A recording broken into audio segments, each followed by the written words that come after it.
how do you deal with those kind of fears? Because they're so strong. Because the doctor, the MD, is seen as the prestigious, the Sure. all-knowing, the yeah. So there's it's funny if you're aware of current pain science and how that interplays here. This could lead to a very long and broad conversation.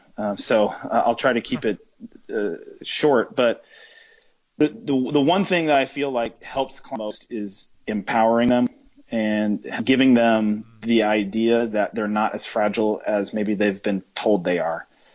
Um, there's a thing in the medical community called vomit that is not what you think it is. It's an acronym for Victim of Medical Information Technology, or medical imaging technology.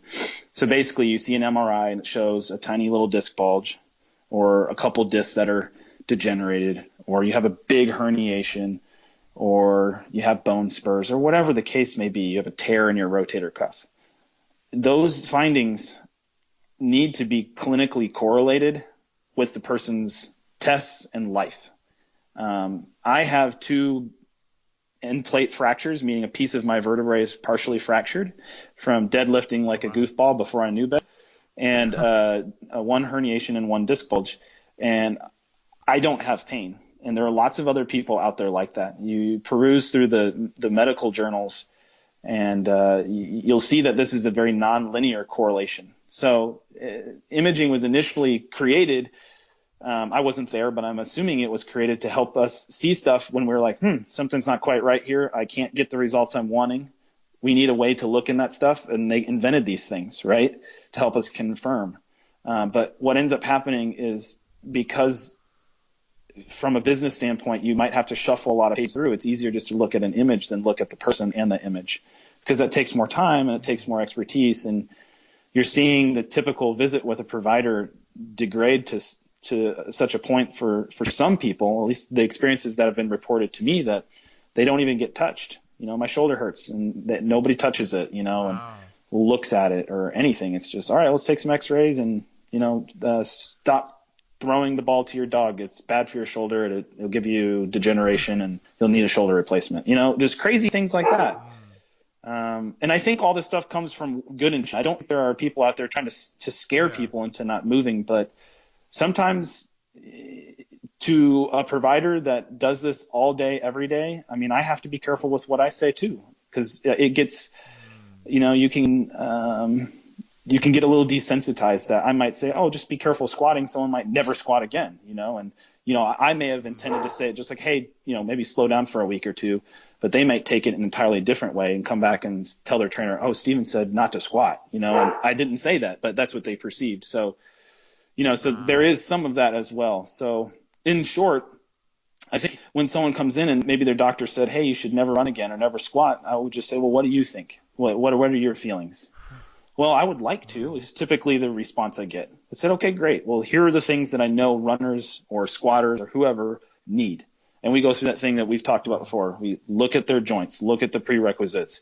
We Correct. look to make sure that you have those things. And if you don't, you're right, you don't squat right now or you don't run. We fix that first, because that has been a consistent pain trigger for you. Then we get that stuff fixed. And then, just like if you have a phobia of something, you slowly desensitize yourself to it. So you kind of reintroduce that to them in a controlled manner that is going to lead to them to feeling successful. You sprinkle on some encouragement and a couple of high fives, and before you know it, that fear avoidance starts to go away and people gain some confidence. And I just don't think that can be overstated, is that sometimes, yes, maybe you should never squat again, but very rarely is that the case, because anytime someone tells me my doctor said never squat again, then I always ask them, well, did they tell you how to get on a toilet?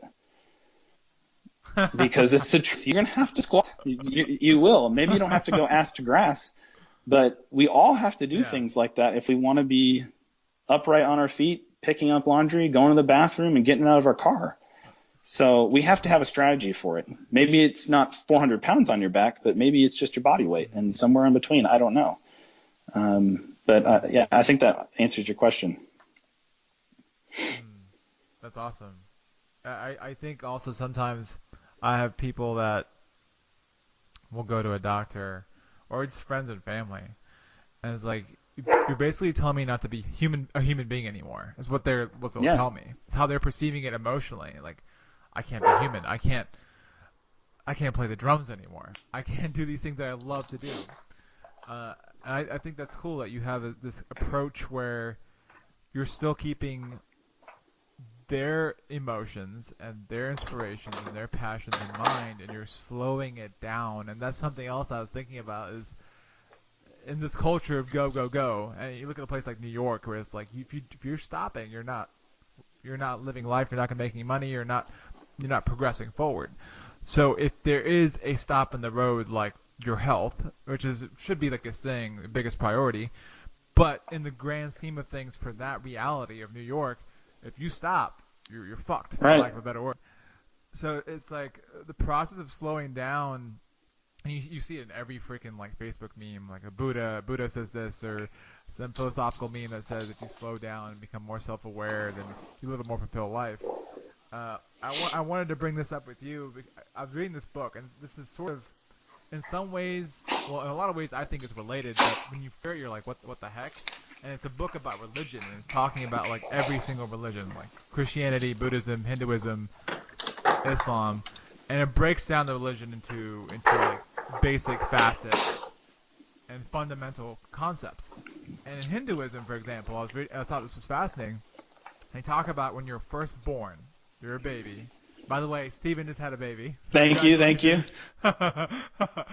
And you probably notice this with your child too. When they're first born, it's kind of like this pain pleasure response. Like they want to stay away from discomfort. They want to go to pleasureful situations. Cry, I hate this. Happy, laugh, I like this. Like we're kind of wired for that in the beginning, and then as we get older, we go more into the notion of success. If I'm successful, I get social approval. That's rewarding.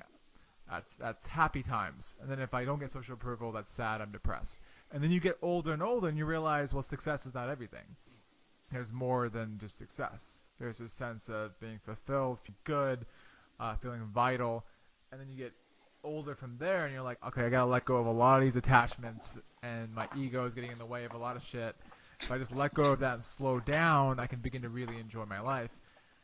And I thought it was cool that they had that structure in their religion, and the last phase is kind of like a process of renunciation. It sounds negative, but it's more like slowing down, letting go of too much like dogmatic attachment, and then really like being in your body and learning to read when shit's off and being able to slow down and controlling yourself to the point where you're still moving in the direction you want to go, but it's in such a fashion where you're self-aware and you're in tune and you're moving at that in that kind of fashion, for lack of a better words.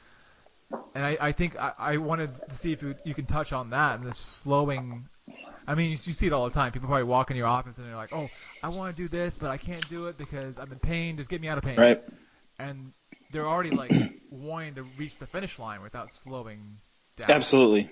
So, so anyway, Yeah. That's it's a long story, but that. I oftentimes say this to, especially some of my clients that are maybe their expectations are a little too high. Is I have yet to meet a new patient, or at least a person that's in pain, that did not want to be out of pain yesterday. So, I mean, fair enough. it's definitely nothing new. I'm not the first person to experience this. I think I wouldn't even. I'm not even sure if I would blame it on modern day living. I think everybody's probably been in this. That's been in healthcare or just helping people in general. Because I mean, whether it's healthcare or remodeling your house, everybody wants stuff done faster. That's just human nature. So Yeah. I think the big thing that I've learned in my career, especially early on, after just learning how to keep up water, was you gotta manage expectations and you gotta set that bar early so everybody is on the same page. The fastest way to kill, and I'm just going to speak for my world, the fastest way to kill a treatment plan is to make it nebulous or not have the person on the same page.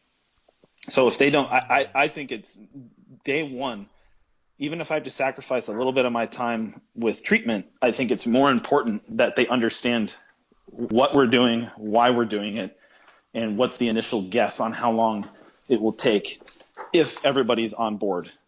And that, that'd be the same for you, as if all your all-in clients are, as they say, all in. Well, this is what you can expect. Well, if you only go 60% in, we still might hit our mark, but maybe we could have got there faster, or we could have better Yeah. results.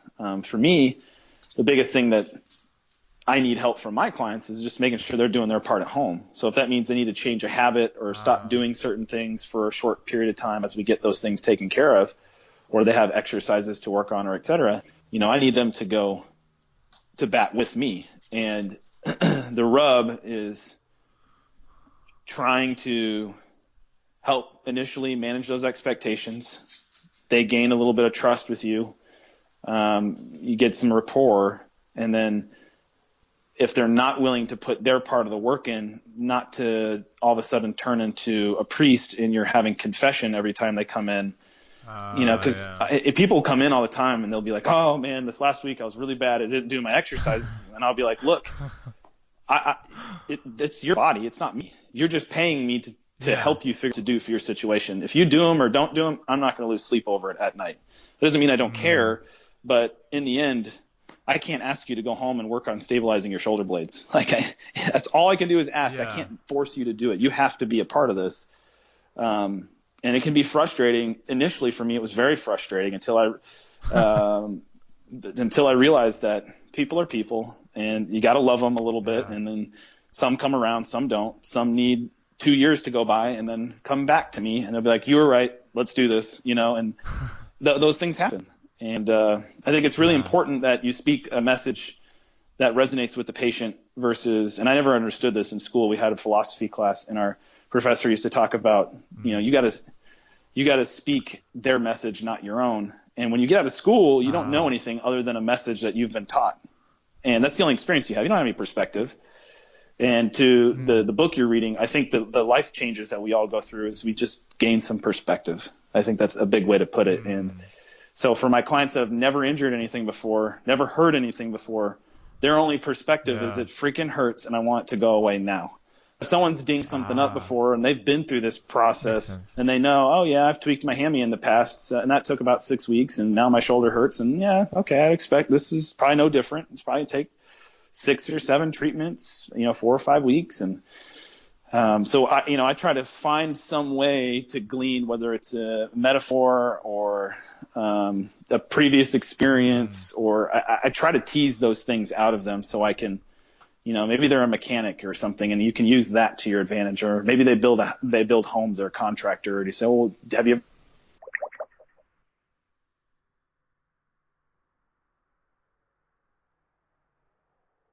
Uh-oh. Think we lost Steven for a second. He's on hold for some reason. Are you still there? Oh, Oh, there you are. Yep, I'm sorry, here. I got a You're phone back. call all of a sudden and it kicked me out of here. But No anyways, just to worries. pick up where we left off, I think that's a big thing, is managing expectations and being on the same page. Mm. I it seems like the common theme or motif I keep hearing is gently kind of putting the responsibility back on the person, on the client. Yeah, Like just slowly bringing it back to you again. It's like, hey, it's not about me. Don't worry about disappointing me. It's like it's you. Like I'm just here as your facilitator. I'm here as just kind of your guide, but you're the one that's still doing the damn yeah, thing. absolutely. Which I is, think there's so much truth to that. And honestly, some people, that's such a new thing. And I'll just kind of go from my world. Some people have been mm, adjusted, and they think that their bones come out of place all the time, and that they need a chiropractor to fix that every day forever. And I try to explain to them, yeah, well, why don't we just figure out why your bones are coming out of place in to begin with? And that's not something to prescribe to, but again, I'm speaking their language. And then oftentimes that changes the yeah, conversation. Oh yeah, why does that happen all the time? And then you kind of remember when we mm, did X maneuver a minute ago. Oh, okay. And then boom, the light bulb goes off and they understand. And I try to explain to them, like, look, I want to be your guy, but I don't want to be your savior where you need me forever, because then I'm just a crutch.